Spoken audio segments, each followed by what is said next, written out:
তুমি কি জানো, যে মুহূর্ত থেকে তোমার মৃত্যু হয়ে যাবে, মানুষ তোমার নাম ভুলে যাবে।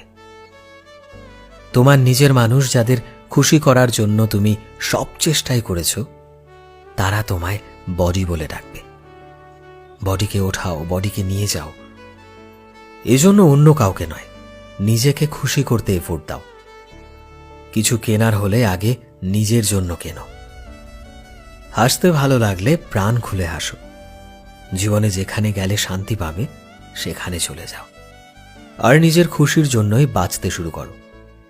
কারণ মৃত্যুতেই জীবনের সমাপ্তি হয় না, বরং বেঁচে থেকে নিজের খুশিগুলোকে মেরে ফেলা সব থেকে বড় আফসোসের। তাই আজ থেকে নিজেকে খুশি করতে শেখো, না হলে দুনিয়া তো তোমায় দুঃখ দিতেই চাইবে।